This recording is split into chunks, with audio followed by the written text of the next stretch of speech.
Hi, I'm Kurt Kelly for Live Video Inc. and Actors Reporter with coverage from NAB 2012. In this episode, David Fusco from T3 Motion and his staff. Guido speaking on behalf of Dolby Labs, the infamous James Cameron, and so much more. Stick around.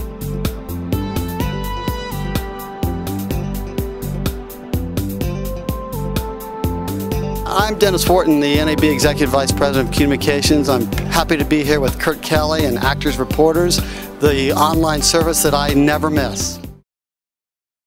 Welcome to NAB 2012, live from Las Vegas.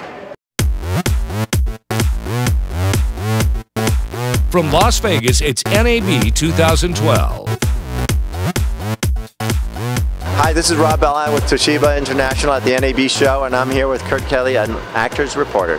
Kurt Kelly, Actors Reporter, with the distinct pleasure of being with Rebecca, not of Sunnybrook Farms, but Adewale, who is from London? Yes, I am from London. I work for a PR agency called Lorry-Yellow Lorry. A bit of a tongue twister name, but that's what makes us unique. So we're here at the show. This is the first time for myself at the show, but the company's been representing many different companies at the show for the past maybe 10 years or so, if not more. EVS, can that also be a little overwhelming since they own 95% of this market space? No, it's not overwhelming. I mean, you know, we've worked with big names, I mean, from the likes of Autodesk to EVS, and I think it's just a really great experience. What I take from it is the fact that it's the networking element of it. So you get to meet people, and a show at this size, it's really, really spectacular. And also just seeing what everyone has to offer. So I don't find it daunting at all. I think it's just great, and then the meeting people aspect is always best for me. We're not only here to obviously work with the clients, but again, you know, we're looking to kind of work with new people as well and offer our expertise while we're here. What I find is great about your professionalism is not only is it in your home country, but you have offices in different areas around the world like Santa Monica. Yes, we do. We've got a couple of colleagues here that are based in the US, and obviously myself and a few others have come from the UK. And we also work with partner agencies across France, Germany, and Spain as well. Being this the first time you've been at an event like this, what were you expecting versus what you've found? I think for me, you know, the other major events I've done is IBC, which is another trade show of a similar size. But I think the fact that this is in Las Vegas, I think has the element of a little bit of interesting other points aside from obviously the trade show. I truly am glad we had the pleasure to meet you. Thank you for your help getting things coordinated for our interviews today, and I look forward to seeing you for many years to come. And when we get it set up so you can go to the conventions this year, you and I should have our own mics with EVS. We'll be broadcasting live from events around the world. Look for Rebecca and Kurt. Hi, this is Jennifer with Film Tools, and you're watching Actors Reporter Live Video Inc. with your host, Kurt Kelly. And now a new technology that will actually help save on gas, fuel emissions, you can be green while doing it, and has swappable batteries, so there's virtually no downtime on the set. It's new technology from T3. This is what I'm sitting on is just a mount to the standard unit. So this mount can be put on to any, these are both the same thing, just this has a mount to it. You could put that trailer connected to this unit. So you could have me operating this, the driver, and on the back you could have a focus puller, you could have a sound person, you could have a director, you could have whatever you wanted on the trailer at the same time. It could be run in any configuration. That's the advantage to it. It's modular, and you set it up the way you need it for what you're shooting. So what else do we need to know about these vehicles? Say I want to acquire one of these and you're not giving it to me. When you're not using trailer, you can pull the trailer off. Oh, that's easy. Now you got a vehicle you can use for running errand. And what do we imagine? Let me give you a little demo. And you can put your shopping cart on the front. Yeah. So how did you two meet? Actually, because I own a production company, and I do a motorcycle show, and he was showing these at the Long Beach International Motorcycle Show. And I was running around with my Steadicam guy, who at that point had been running around with his Steadicam for an hour and a half, was sweating bullets, about to pass out. We walked up and saw these and said, hey, you know what we could do with those? And it went from a concept to us saying this would be an awesome platform for a Steadicam to the first prototype unit in 2 weeks. And this is about the 4th or 5th generation in 3 months since we started working on this. And we've gone back and forth because I'm based out of Las Vegas. We've gone back and forth, and we've come out to LA, done a little shooting practice with it, figured out what we needed to change, and literally this has gone from concept to 4th generation in 3 months. I'm with T3 Motion, and we manufacture a 3-wheeled electric vehicle that's used primarily for law enforcement and security applications, also for government usage. And we've done an innovative thing with the T3, and we've created a mounting system for Steadicam, glide cam, or any other type of camera for film production. And typically in the past, film production has been on a rail system, a track system, and we're using now the T3 vehicle to provide extra mobility for the camera crew. The T3 vehicle is a very solid, stable platform. It can maneuver around very, very easily and very, very safely, and is just a very cost-effective way for the industry to film.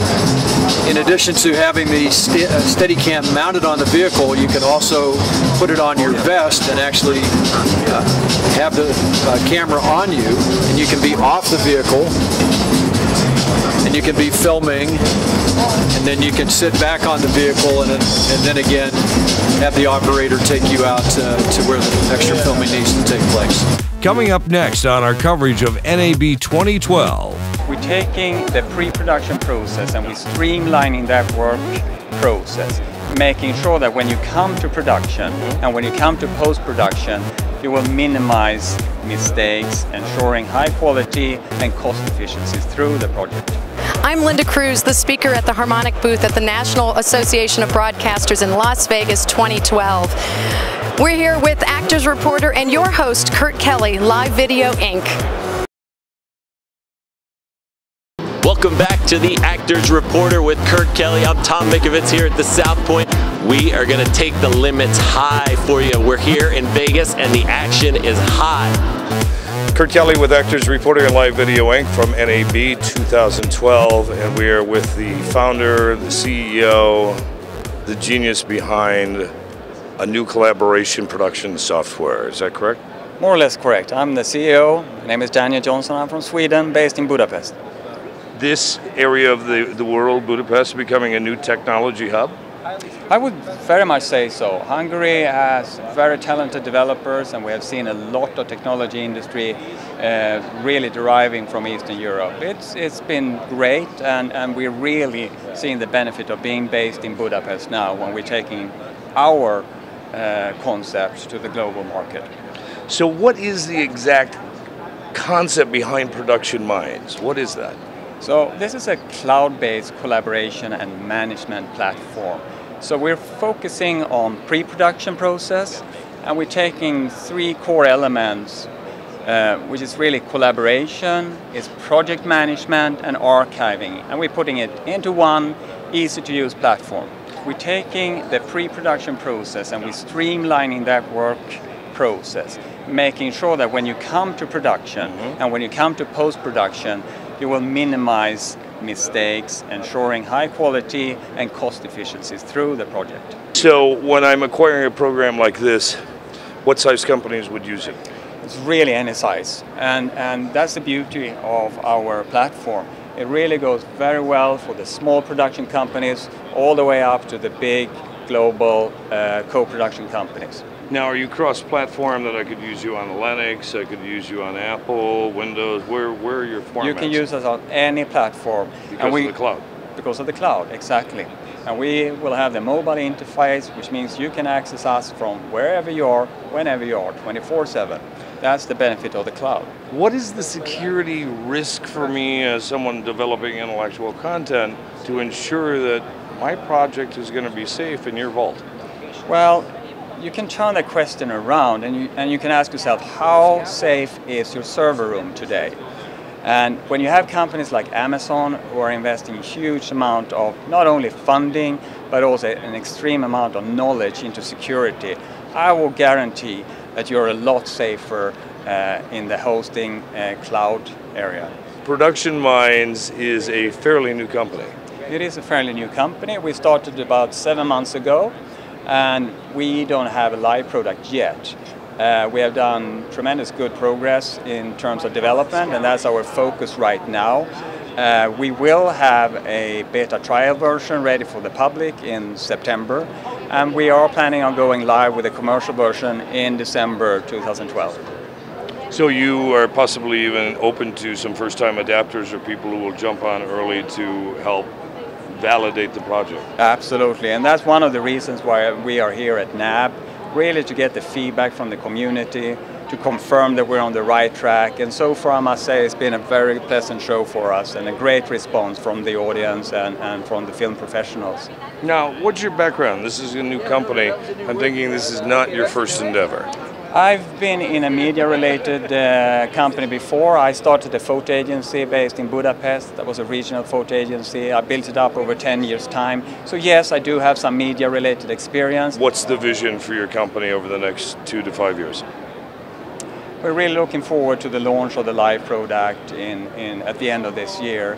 And with the continuation of collaboration with our clients, the production companies, and the talented development team that we have in Budapest, I foresee that we will have a very interesting ride ahead of us. Difficult to speculate where we're going to be 2 years from now, but based on the response that we are receiving here, it seems like we are very well positioned for a successful ride. When we are developing this product, we are really thinking in terms of simplicity and having the iPhone concept in mind. This should not be a science to get up and running with our product. Having that said, it doesn't mean that it's for amateurs. It is really covering the whole spectrum, and I think anyone can appreciate simplicity. Absolutely. Sometimes if we would make our lives less complicated, we would be less stressed, at least in this country. That is so true. Oh, you know about the people in this country. I wish you huge success with this and hope to see you at many more of these shows. Thank you so much. Great being here. Coming up, James Cameron talking about his new pioneering technology and how to make money in the 5D arena. In just a few moments, we'll be back with more. Stick around. We're here in Las Vegas, woo! With Kurt Kelly on Actors Reporter, and I'm Marylis Monton. Kurt Kelly with Actors Reporter and Live Video Inc. We have the distinguished pleasure to be with Guido, who is a project leader at Dolby Labs. That's right. Good afternoon. Good afternoon. And you have, in cooperation with Philips, am I saying that correctly? A unique technology, which was one of the things I was talking about throughout the event with some other people, where I can now watch Dolby Philips television in 3D without 3D glasses. Yeah, that's right. This is technology to provide the images for new displays like the one that we're showcasing here at NAB, where you can enjoy 3D on your couch with no glasses.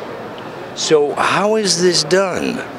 So the way it's done on the display, there are different technologies. The one that we're showcasing for the large display is a lenticular layer that allow you to project multiple images to all the audience. So each of the user in front of the screen can enjoy stereoscopic viewing without wearing the glasses. Now, how does this also impact, I'm sure, since you're Dolby, how does this impact the sound field? Does it come with full surround sound for my home theater? Of course. We are promoting here the full immersion 3D experience, where on top of the surround sound that we are well known for, also the image is 3D, and then the whole immersion is really enjoyable, again, without wearing any gear. So if I had something that wasn't 3D, but I had obviously your 3D gear here, how would it look? Could I play it on the screen? Well, we're focusing really on the technology to prepare the content for those displays, versus we expect those displays to be manufactured by the traditional CE manufacturers. And what we really are doing, we're taking the left and right eye of the existing 3D content and then rendering it for those new displays. Is there a way with this technology, or in the future, where we could even stream through the internet and watch 3D technology through your screens? Absolutely. The screens will not be provided by us, but definitely this technology will allow people to download, stream, or broadcast the signal, so that for the user that can enjoy an autostereoscopic display, they will enjoy the content directly from either the same or the new providers. So some companies like Dimenco, the company that we're showcasing here, is already selling a 23-inch monitor, the multi-view, that is capable of autostereoscopic today. One thing that I want to point out is that our technology also help the stereoscopic display, like the one you bought, where we can really help in adjusting the depth so that it's at the level that you can enjoy the way you want it. A little bit like volumes. You know, sometimes you like loud, sometimes you like low. And in this case, you can control the depth so that if the content is something that you want to be aggressive in 3D, you can increase that. Or if it's something that you really, like it a little bit more light, then you can decrease the depth of the content. With this technology, could you also adapt it, or will you also adapt it to movie theaters? Because I have sat next to people at screenings at the Directors Guild in Hollywood where we've watched 3D movies, and some people actually get headaches from having to put those glasses on. And if it was available with this technology, there's no need for the headache or the glasses. Now, I'm personally not aware of autostereoscopic for cinema yet, although here they were showcasing a large display with autostereoscopic. In general, our focus is the technology to deliver the content. We have not developed any prototype for cinema, but it will be interesting to see if somebody can do that. If you do, could you and I split the idea of residual, just a thought? Yeah, it's business. Here we go. We're in business now. Yeah. As you gaze into the 3D crystal ball of Dolby Phillips, what's on the horizon? Well, the horizon is really a mixed world where mobile devices will be autostereoscopic. Some of the TV will be still stereoscopic. The cinema will stay stereoscopic. But as you evolve, you will see more and more quality for autostereoscopic in a way that before was unseen. At this show, we had so many demos and so many people really looking at this autostereoscopic and really telling us that this is a game changer. Truly is. When I first came on the floor, out of all the things around, and there's a lot of eye sensations here, this is the one that I immediately locked in and said, I want one of those. As you move forward with your company, are we going to see something beyond this in the near future? I think so. I think that there is a lot of room for improvement on the quality side. In particular, as the resolution of display increase, the quality of the number of images that can be displayed also increase. And so the application or the user cases in terms of environment will allow to see autostereoscopic also on wearable devices or in situations like your car and so on. So you will enjoy the map in 3D just because you can see it in situations that before was impossible due to the glasses. Is 4D next? 4D, 5D, 6D. How many Ds would you like? Thank you so very much for your time, Guido. I'm Kurt Kelly. We are at the Dolby booth. Thank you. And with Phillips and Dolby, and we'll be back with more in a moment. Kurt Kelly from Live Video Inc. and Actors Reporter, producer, director, and innovator James Cameron, talking about his new technologies with his company Cameron Pace Group, which has a new 5D technologies. Talking to Ken right before the show, and he reminded me that the transition from standard def to HD took place over at least a 12-year period, and we're going through a different but very similar transition right now, the transition from 2D to 3D, where we're ahead of the curve in movies relative to broadcast. But we're dealing with the same transition now, the growing pains, the questions, the uncertainty, the doubts, the naysayers, the scoffers, and the success stories. Because we have triumph after triumph, as we're out there actually as practitioners of this new art. 35 cameras at the Winter X Games. 35 cameras. Last year we stood up here and we essentially said to this audience, if you're going to shoot a football game, how many cameras are you supposed to have there? 12, 14? Why are you trying to do it with 3 in 3D? You know, you're giving with one hand, saying, hey, it's a better experience, and taking away with the other. Yeah, but you don't have the good camera positions because it's a kind of production that's like a bag on the side of the mainstream traditional 2D production. So we said, you know where it's all going to go? It's all going to go to a merged and integrated production. There's not going to be a separate 3D production and 2D production. Well, guess where we are? Somebody coined the name 5D. We didn't do it, but we'd already been doing 5D. We'd already been philosophically moving toward 5D. And so now the industry has gravitated toward the concept of 5D, of integrated 2D, 3D production. And that's exactly what we were proselytizing last year. You know, it'll be a larger flow of content that encourages them to proceed aggressively to the next big milestone, being glassesless display. And I actually think that there's going to be an end run around the big flat panels with tablets and laptops, because you know so many people are taking in their entertainment at a tablet scaled display, and that's really a single user paradigm. So you can the technology to do that without glasses is here right now. It's just a question of wide scale adoption, and again, you got to have the content. It's that chicken and egg problem that we had in the movie business.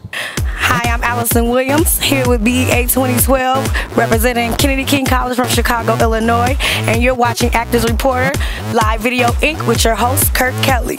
Coming up on a future episode of NAB 2012, Ben Silverman on HBO Game of Thrones premiere and Xbox deal during Disruptive Media's conference from NAB 2012. We have continuing coverage of NAB 2012 coming up soon. I'm Kurt Kelly from Live Video Inc. and Actors Reporter. Thanks for joining us.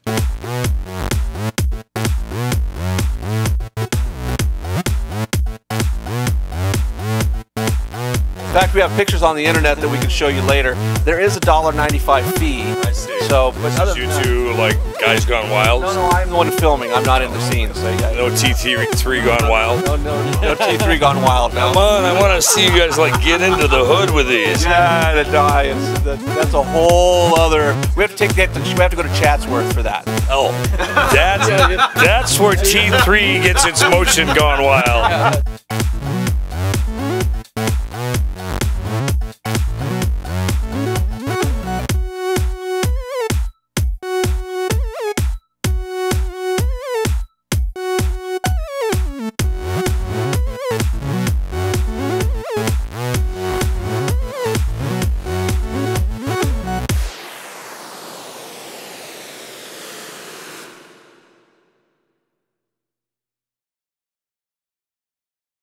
Now it's time for the NAB 2012 special bonus moments from Las Vegas. I started writing jokes.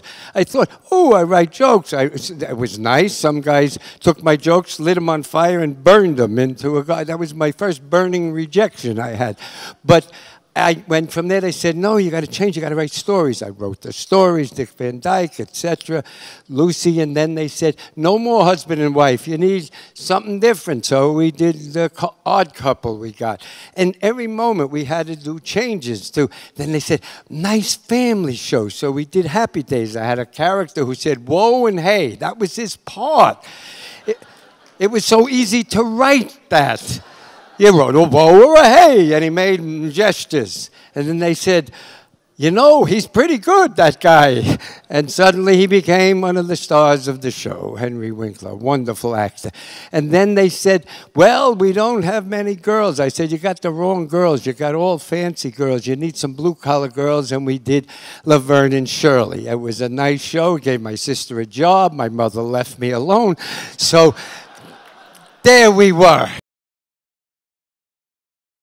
The wonderful actors of Second City were on Saturday Night Live. That humor was not at 8 o'clock television. So we came up with Robin Williams, a wonderful guy who did very topical, fast, funny humor.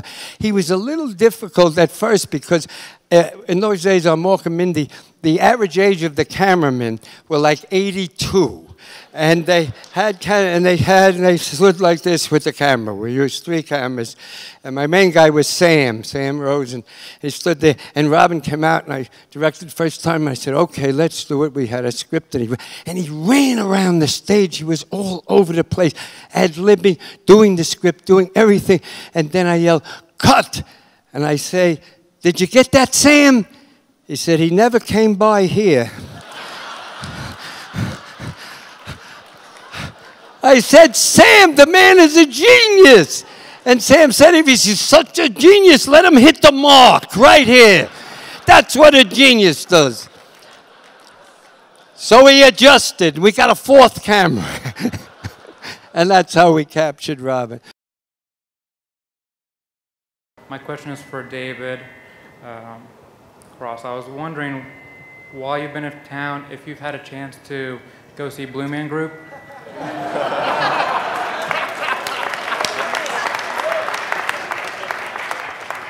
I don't understand the reference. No, I haven't. There's an open invitation, but I'm afraid of the scars that they would bring back and wounds that would be reopened, and the engrams that would be. I'm a Scientologist, and the engrams that would be brought to the fore. Before I went into Scientology, I'd be, yeah, that sounds like fun. But now that I'm a Scientologist and everything's okay with me, and I can fly, I can also fly. I don't want to. Flying has been a fantasy since I was a kid, and I don't want to do anything to ruin that. So, but I hope that answers your question. Perfect. Thank you.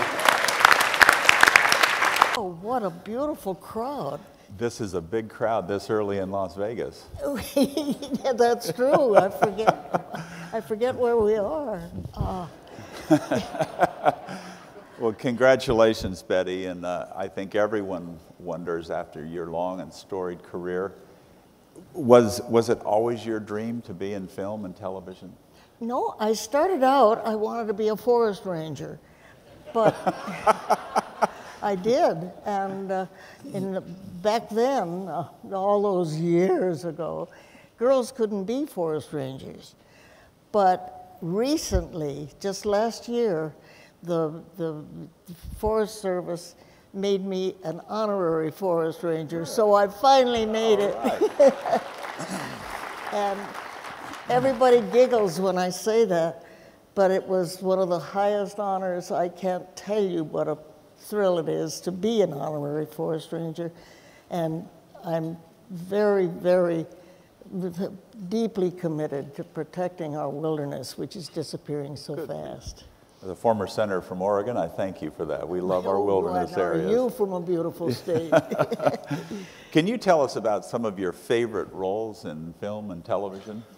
All of them. All of them. I just love working, and I love having the fun of playing various things. But I think I have to say Rose Nyland and Sue Ann Nivens. Elka on Hot in Cleveland is kind of a pain in the neck. but I love Rose and Sue Ann. Well, we loved you in those roles, so thank you for coming into our homes and our living rooms for 7 decades. It's pretty amazing. And you can't get rid of me yet. No, we don't want to.